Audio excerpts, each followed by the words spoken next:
नमस्कार साथियों, स्वागत है आपका मेरे YouTube channel electric guide and tips पर। आज हम बात करने वाले हैं इलेक्ट्रिकल पैनल के बारे में। इलेक्ट्रिकल पैनल क्या होता है, ये कितने प्रकार के होते हैं, LT पैनल, HT पैनल किसे कहते हैं, इन दोनों टाइप के पैनल में क्या क्या डिफरेंस होता है, कौन से टाइप के पैनल को कौन सी जगह के लिए यूज किया जाता है और पैनल लगाने से हमें क्या क्या एडवांटेज मिलते हैं, इन सभी पॉइंट को अच्छे से समझेंगे। अगर आप इलेक्ट्रिकल फील्ड से जुड़े हो तो ये वीडियो आपके लिए बहुत इन्फॉर्मेटिव होने वाला है, इसलिए वीडियो को एंड तक ज़रूर देखिए। अगर वीडियो में बताई जानकारी पसंद आए तो वीडियो को लाइक और चैनल को सब्सक्राइब जरूर करें। तो चलिए शुरू करते हैं आज का वीडियो। दोस्तों, जब भी हम किसी बड़ी इंडस्ट्री में जाते हैं तो वहाँ हमें कई तरह के पैनल देखने को मिलते हैं। तो आपको इतने डिफरेंट टाइप के पैनल देख के लगता होगा कि ये पैनल एग्जैक्टली क्यों और किस पर्पज़ के लिए यूज किए जाते हैं। क्या हम इंडस्ट्री में लगे इक्विपमेंट को इन पैनल के बिना डायरेक्टली नहीं चला सकते?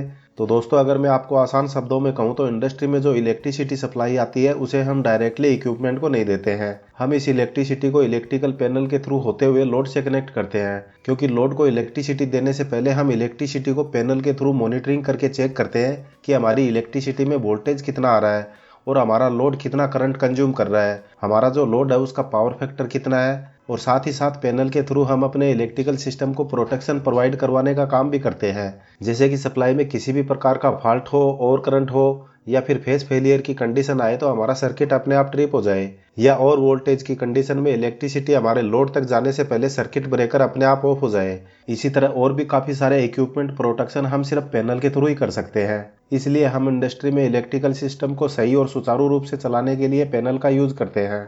तो दोस्तों, सबसे पहले हम ये समझेंगे कि पैनल होता क्या है। अगर मैं इसको सिंपल वर्ड्स में कहूँ तो हम किसी भी स्पेसिफिक जगह और इक्विपमेंट से हमारे कई तरह के इलेक्ट्रिकल इक्विपमेंट या पावर सिस्टम को कंट्रोल करते हैं, उसे हम पैनल कहते हैं। और ये जो पैनल है जहाँ इसको इंस्टॉल किया जाता है उसे हम इलेक्ट्रिकल बिल्डिंग या कंट्रोल बिल्डिंग कहते हैं, जहाँ एक साथ लाइन में बहुत सारे पैनल लगे होते हैं जिनसे हम एक ही जगह पर बैठकर पूरी इंडस्ट्री को मैनेज कर सकते हैं। ये जो बड़े बड़े पैनल होते हैं इनमें बहुत सारे इक्विपमेंट्स, डिवाइस और सर्किट ब्रेकर लगे होते हैं। दोस्तों, हर पैनल में आपको सेपरेट सर्किट ब्रेकर देखने को मिलेगा जो किसी भी फॉल्टी कंडीशन में सर्किट को ब्रेक कर देता है। कई बार हम इन ब्रेकर को शेड्यूल टेस्टिंग के दौरान मैनुअली भी ट्रिप करवा के चेक करते हैं, या फिर शेड्यूल मेंटेनेंस के दौरान पैनल में लगे सर्किट ब्रेकर को ऑफ करते हैं और लोटो करते हैं, यानी कि हमें जिस इक्विपमेंट का मेंटेनेंस करना है उसकी पावर सप्लाई को हम ब्रेक कर देते हैं। इन पैनल में आपको कई तरह की रिले देखने को मिलेगी जो अलग अलग कंडीशन को सेंस करने का काम करती है, जैसे कि ओवर करंट, अर्थ फॉल्ट, वोल्टेज इम्बैलेंस हो जाता है तो उस कंडीशन में ये सर्किट ब्रेकर को ट्रिप करवा देती हैं।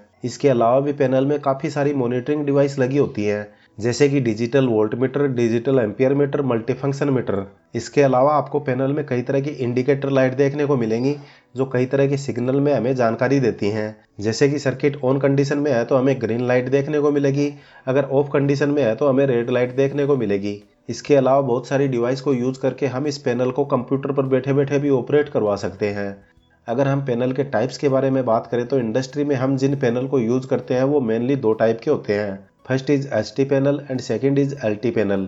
इनके नाम से ही आपको पता चल गया होगा कि HT पैनल यानी हाई टेंशन पैनल और LT पैनल यानी कि लो टेंशन पैनल क्यों कह रहे हैं। तो दोस्तों, 600 वोल्टेज से ऊपर जितनी भी पावर सप्लाई होती है, जैसे 6.6 kV, 11 kV, 33, 66 kV, तो इतने हाई वोल्टेज पर जो भी पैनल ऑपरेट होंगे हम उनको HT पैनल कहेंगे। और 600 वोल्टेज से नीचे जैसे 415 वोल्टेज, 220 वोल्टेज, इन सब पर जो पैनल ऑपरेट होते हैं हम उनको LT पैनल कहते हैं। तो दोस्तों, हमारी इंडस्ट्री में जो पावर सप्लाई आती है वो 11 kV या 33 kV में HT सप्लाई होती है, तो ये सप्लाई सबसे पहले HT पैनल में आएगी।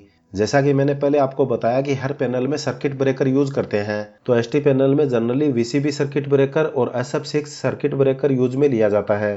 33 kV तक VCB सर्किट ब्रेकर काम में लिया जाता है और 33 kV से ऊपर के सिस्टम के लिए SF6 सर्किट ब्रेकर को काम में लिया जाता है। हमारी इंडस्ट्री में जितने भी हाई वोल्टेज पर ऑपरेट होने वाले लोड हैं उनको हम डायरेक्टली HT पैनल से सप्लाई देते हैं और इसी पैनल से हम स्टेप डाउन ट्रांसफार्मर में सप्लाई देते हैं जहां वोल्टेज के लेवल को कम किया जाता है और 11 kV को 415 वोल्टेज में कन्वर्ट किया जाता है और फिर ट्रांसफार्मर के आउटपुट से हम सप्लाई को LT पैनल में भेज देते हैं।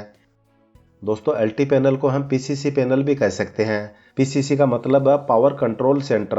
दोस्तों, ये जो LT पैनल होता है ये हमारी इंडस्ट्री के लिए बहुत ज़्यादा इंपॉर्टेंट पैनल होता है, जहाँ से हमारी इंडस्ट्री में जितने भी पैनल हम यूज़ करते हैं या जितने भी डिस्ट्रीब्यूशन पॉइंट है यहीं से उनको सप्लाई भेजी जाती है। इस पैनल के बस बार के थ्रू अलग अलग यूनिट कनेक्ट रहती हैं जिसे आउटगोइंग फीडर कहा जाता है। ये जो हमारा एलटी पैनल है, इससे कई तरह के पैनल को सप्लाई फीड की जाती है। जैसे कि प्रोसेसिंग में लगी मोटरों को कंट्रोल करने के लिए वीएफडी पैनल लगाए जाते हैं। वीएफडी की full form variable frequency drive होती है। अगर आपको वीएफडी के यूज और फंक्शन के बारे में जानना है तो इस पर मैंने अलग से सेपरेट वीडियो अपलोड कर रखा है, बाद में आप वो वीडियो भी देख सकते हो। वीएफडी पैनल को जनरली एसी रूम में रखा जाता है, क्योंकि जब हम इसको काम में लेते हैं तो वीएफडी पैनल में बहुत ज़्यादा हीट जनरेट होने लगती है और उस हीट को निकालना बहुत ज़्यादा ज़रूरी हो जाता है, वरना पैनल में बार बार ट्रिप होने का खतरा रहता है और इसी वजह से उसको एसी रूम में रखा जाता है। वीएफडी के अलावा इंडस्ट्री में जितनी भी छोटी मोटी मोटरें लगी होती हैं उनको कंट्रोल करने के लिए एमसीसी पैनल यूज में लिए जाते हैं। इनके अंदर आपको बेसिकली स्टार्टर्स देखने को मिलेंगे। मोटर को स्टार्ट करने के लिए जो स्टार्टर यूज किए जाते हैं वो ज़्यादातर डोल स्टार्टर होते हैं। अगर आप पैनल को खोल के देखेंगे तो उसमें आपको power contactor, relay, phase sequence relay, timer, MCB, auxiliary contact, ये सब चीज़ें देखने को मिलेंगी, जिनकी मदद से आप इसे पीएलसी से भी कनेक्ट कर सकते हो और आप कंट्रोल रूम में बैठे बैठे रिमोटली कंट्रोल कर सकते हो। तो इस मोटर कंट्रोल सेंटर को भी पावर सप्लाई इसी एलटी पैनल से दी जाती है। दोस्तों, हमारी इंडस्ट्री में बहुत जगह हम बड़ी बड़ी मोटरों को यूज में लेते हैं जो कि प्योरली इंडक्टिव लोड होता है, जिसके कारण हमारी इंडस्ट्री का पावर फैक्टर काफ़ी कम हो जाता है। पावर फैक्टर को इम्प्रूव करने के लिए हम एपीएफसी पैनल लगाते हैं। एपीएफसी पैनल की फुल फॉर्म होती है automatic power factor correction panel. जैसा कि आप इसके नाम से समझ गए होंगे कि ये पैनल अपने आप पावर फैक्टर को इम्प्रूव करता है। इसके अंदर बहुत सारे कैपेसिटर बैंक लगे होते हैं जो इंडक्टिव लोड की वजह से लैगिंग पावर फैक्टर को इम्प्रूव करता है। एपीएफसी पैनल लगाने का सबसे बड़ा फायदा ये है कि ये हमारी इंडस्ट्री में इलेक्ट्रिसिटी बिल को भी कम करने में हेल्प करता है। हमारे जितने भी एपीएफसी पैनल होते हैं इनको भी हम इनकमिंग सप्लाई एलटी पैनल से ही देते हैं।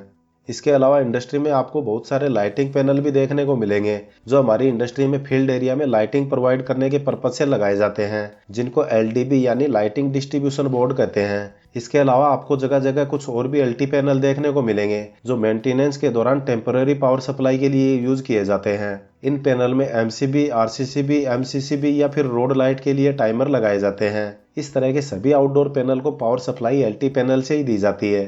तो दोस्तों, उम्मीद है इस वीडियो में बताई जानकारी आपको पसंद आई होगी। अगर वीडियो में बताई जानकारी अच्छी लगे तो वीडियो को एक लाइक ज़रूर दीजिएगा। आगे भी इसी तरह के इलेक्ट्रिकल से जुड़े नॉलेजेबल वीडियो देखने के लिए चैनल को सब्सक्राइब जरूर करें। मिलते हैं नेक्स्ट वीडियो में नए टॉपिक के साथ। धन्यवाद।